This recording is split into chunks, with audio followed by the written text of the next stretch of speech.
Okay guys, sa video na ito, patutunayan ko sa inyo na comprehension is the best. One of the best technique na kailangan mong i-develop before you are going to take the examination para makapasa ka sa examination ng DMW. Okay, so this video pala guys is para po doon sa mga desidido na makapasa talaga sa actual exam, para doon sa mga talagang who are willing to take risk, who are willing to exert effort na talagang desidido na makapasa sa exam. Okay? So meron kasi ako nababasa ng mga comments and also receive some messages kasi sa YouTube channel namin, yung way of teaching ko guys is talagang word by word talaga siya. Okay? So kumbaga, kasi for me that's the best to improve your comprehension skills. Kasi sa examination guys, comprehension skills yung labanan. Okay? The more na naintindihan mo yung binabasa mo, the more na masasagutan mo siya. So by the way, comprehension, the word comprehension itself, in simple terms, di ba alam natin, it just means understanding. So comprehension skills, no? Yung skill na kayang umintindi. Okay, yun po yun. Okay, so may mga nababasa ako na comments na sa actual exam daw, hindi mo na kailangang isa-isahin yung word sa question para masagutan mo siya ng tama. Okay, so para sa mga nagko-comment ng ganun guys, masasabi ko pong tama kayo. Yes, tamang-tama po kayo. But, to tell you honestly, para ma-achieve mo yung ganung level, no, na hindi mo na kailangang basahin lahat kasi kaya mo na siyang sagutan, it takes time and it will not work for all beginners, especially kapag nag-iipon ka pa lang ng vocabularies. Okay, so tulad nito guys, tingnan ninyo yung sample question na ito. Okay, so merong nagsasabi na diretso ka na sa word na bull. Okay, actually pwede naman talaga guys, no, kasi yung bull dyan, okay, pool, ibig sabihin yan is ilaw. Okay? Light. Okay? Sometimes it can mean fire, pero dito guys, ilaw siya. Okay? So ngayon, hahanap ka lang ng pares. Okay? Hahanap ka lang ng pares or word na pwedeng ipares sa kanya. Okay? So halimbawa, number 1, kugo. Okay? So, yung ku dyan guys, it means to turn off. So ngayon, pwede mo bang i-turn off yung light? Pwede bang ipares? Does it make sense? Yes, no? Kasi you can turn off the light. So, pwede si number 1. Okay? Number 2, tatku. Okay, tatta, which means to close, isara. So, pwede mo bang isara yung ilaw? Hindi, di ba? Okay, so mali yung number 2. Number 3, shigu, to rest. So, pwede bang magpahinga yung ilaw? So, basically, hindi siya guys, no? Mag-rest yung ilaw. No? Number 4, hago. So, hada, do. So, it means gawin yung ilaw. So, hindi din. So, basically, yung pinakatama na word na pwedeng pampares sa kanya is number 1. So, by just doing that, makukuha mo na yung tamang sagot without reading all of the context or the word. No, kung ano man yung nakasulat dyan. So, di ba pwede? Okay. But, the reality guys is hindi na po ganun yung exam. Okay? Hindi na po ganun yun kasi sa exam talaga guys, sa actual, iti-test talaga kung naiintindihan mo ba yung binabasa mo. Hindi na po ganun yung exam this 2020s, no? Kasi kung ganun yung exam, edi sana halos lahat pumapasa. Yung tanong natin, bakit may mga bumabagsak?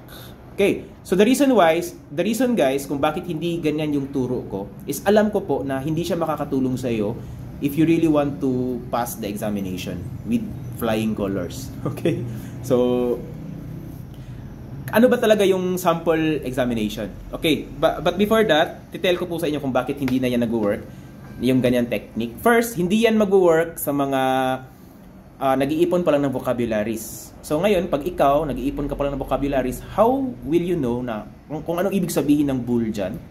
Kung anong ibig sabihin ng mga nasa baba, nag-iipon ka pa lang ng vocabs. So therefore, it is required na kailangan mong i-word by word yan para maintindihan mo. Okay?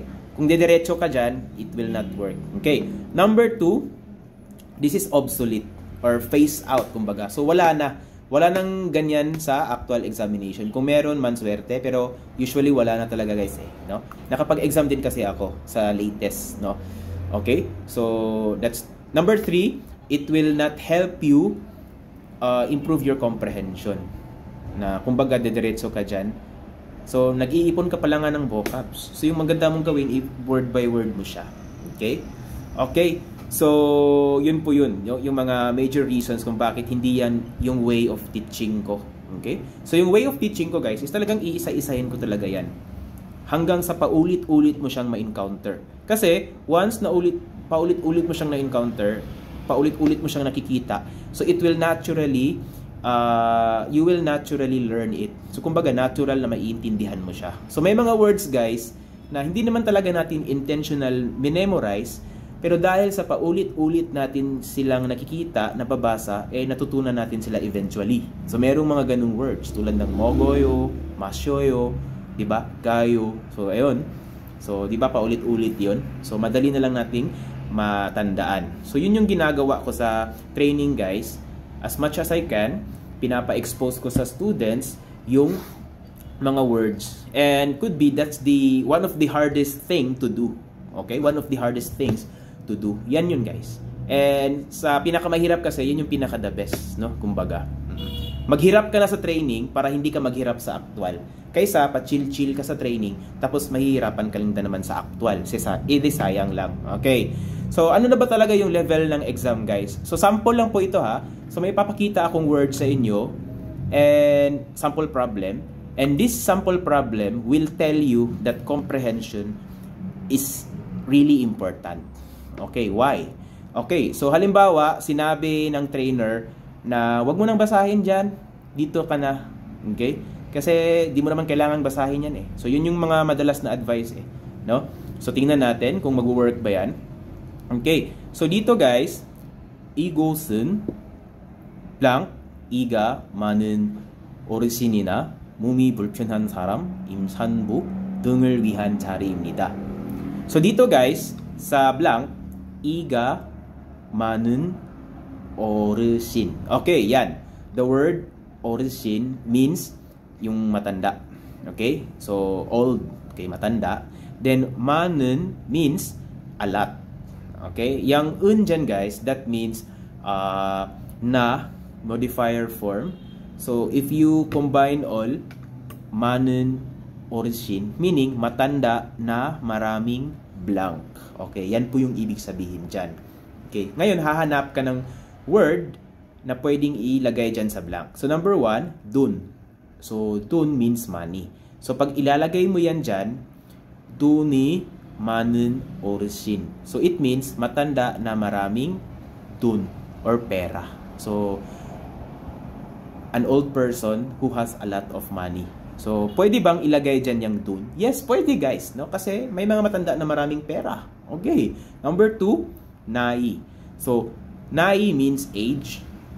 So, 나이가 많은 어르신. So, matanda na merong maraming edad. Okay, sa Korea, guys, pwede yan. They say like that, maraming edad. And that means, matanda na. Okay, matanda na. Okay, yan po yung ibig sabihin. Matanda na mataas na yung edad. Okay, so therefore, number 2, pwede din siyang ipares dyan. Okay, so si 1 at si 2, pwede po siya, guys. Number 3, 집. Okay, it means house. So if you say, 집이 많은 어르신. So, matanda na maraming bahay. Pwede, di ba? Yes, pwede siya, guys. Basically, pwede naman siya. So, meron namang matanda na may maraming bahay. Okay? I wish I also have a lot of house. Okay, number 4, 친구. 친구가 많은 어르신. Okay. So, matanda na may maraming friends. Pwede din. Yes. So, basically, guys, 1, 2, 3, and 4, pwede silang ilagay sa blank. Okay. So, that's why that technique na tinuturo ko kanina or tinuturo ng iba na diretso ka na hindi mo na kailangan basahin lahat will not work in this case. And ito na ngayon yung parang level ng exam, guys eh. Parang ganito na siya.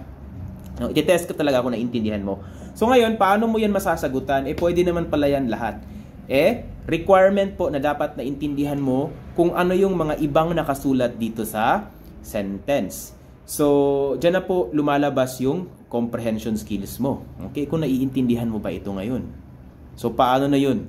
Okay? So, halimbawa, number 1. 버스나 지하철에는 노약 좌석이 있습니다. Okay? So, ano ibig sabihin yan? So, 버스나 bus or 지하철, subway, 노약 좌석. Okay? So, it means priority seating 있습니다. So, meaning there is priority seating or priority seats in the subway or buses. Meron.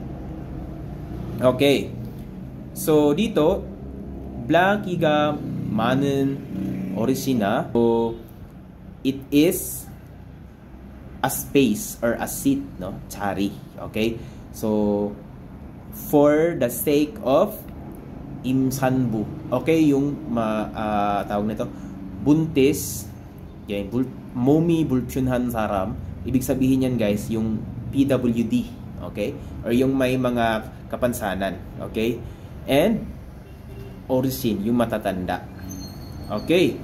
So, matatanda na may maraming, yes, edad. Okay? Number 1. So, ngayon, makukuha mo yung tamang sagot. Mas makukuha mo siya if you understand kung ano yung mga nakasulat, guys. So, therefore, very important yung pag-word by word mo. Kasi, sa kaka-word by word mo ng maraming sentences, marami ka ng pinag-word by word, siguro na sa mga hundreds, thousands of questions na yung napagdaanan mo, tapos word by word pa lahat. Pagdating mo sa actual exam, since sanay na sanay ka na, hasang-hasa ka na, so it will become easy for you. So doon mo na maa-apply yung sinasabi nila na hindi mo na kailangang basahin lahat. Kasi naiintindihan mo na siya. Alam mo na kung saan ka titingin, saan ka magfo-focus. Kasi naiintindihan mo yung buong sentence. Okay, doon pa lang yun mag-work, guys. Pero if you are a beginner, tapos magdedepende ka sa ganun, so medyo mahirap po, guys, no? Okay? Medyo mahirap po yung ganun. So kailangan, mas best pa rin talaga for me, that you have to really improve your comprehension skills by reading a lot of words, exposing yourself to a lot of words, para mas masanay ka pa. Words, grammatical structures. Okay? So, yun lamang po, guys. So, I hope it helps.